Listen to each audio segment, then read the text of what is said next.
We have breaking news coming out of Carolina as the NFL trade line is today with a 4 o'clock cutoff. We already made a deal last week for Diontae Johnson, and now another wide receiver is on the move from the Carolina Panthers. They have traded former second-round draft pick Jonathan Mingo to the Dallas Cowboys. Now, the trade compensation includes Jonathan Mingo being sent along with the 7th-round pick, but in return, the Carolina Panthers got a 4th-round draft pick. Yes, I can't believe it. I mean, this is a phenomenal return in my opinion. So let's talk about it in this video. But if you're new to the channel, subscribe down below. I'm Aaron Duncan with the Necessary Bluntness, recap and analysis of the Panthers with breaking news just like this. I got a film breakdown coming out this week as well. And you're not going to really get Panthers content in too many places just like this. I'm also good for giving you your water cooler talking points for the Panthers 3 to 5 business days in advance. But when it comes to something like this, I saw this coming from a mile away. I made a video this offseason with all the chatter that happened, talking about it could be the end for Jonathan Mingo just because he was a holdover for another regime.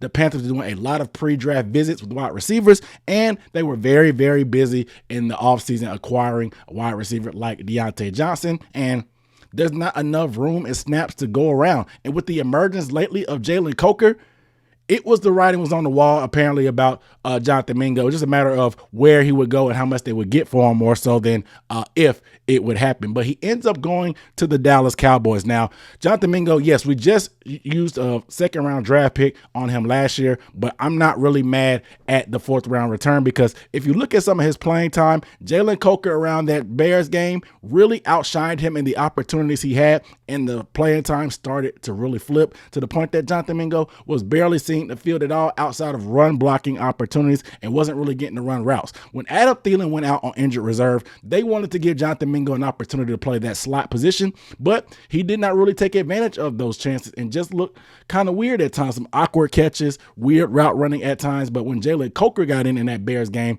he took full advantage and made plays, and that was the green light the Panthers needed to decide to put Jalen Coker in there. I talked about it in my film breakdown on Jalen Coker about him playing that slot position, but now we see what they saw going forward and what they plan to do going forward. Now, Jonathan Mingo just never really put things together, never ever scored a touchdown for the Carolina Panthers, even though there were other opportunities that he could have had. It's just sometimes his field awareness wasn't all the way there in terms of where he was catching and just knowing exactly where he was on the field and stuff. It was just awkward at times, but he had some good traits, ran in the mid 4.4s, had a nice 40-yard dash, was big and strong, but just never really translated that into the field. But when I made my video before, I talked about, was this going to be a Terrace Marshall Jr. situation? Terrace Marshall Jr. was also a 2nd-round pick.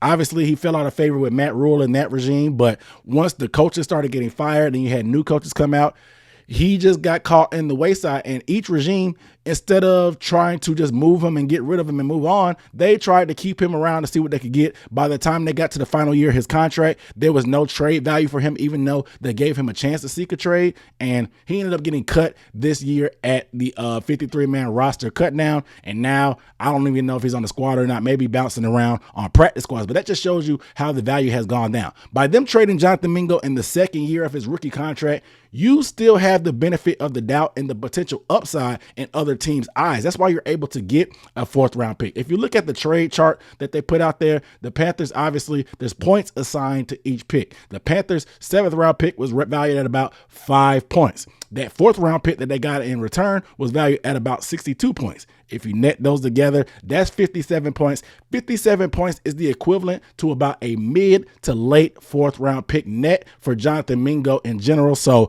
this is a great return, in my opinion. You move up, and I actually think you could find good players for 4th-round picks. We found Jatavian Sanders this season with a 4th-round pick, and we've seen the value he's been able to provide for us. But I think for Jonathan Mingo going forward with the Cowboys, he gets to play with a better quarterback whenever Dak Prescott gets healthy, a fresh start, and maybe a team that actually wants him, and he'll get more opportunities. There'll be a lot less pressure on him because he'll be that wide receiver 2 instead of the wide receiver 1 we probably tried to make him be last year, and he just really wasn't ready for it. So we'll see how things shake out for Jonathan Mingo because, like I said, there's still the athleticism is still there. The measurables are still there. Like I said, maybe a fresh start with a new coach, and whenever Dak comes back, a new quarterback, he'll be able to play better.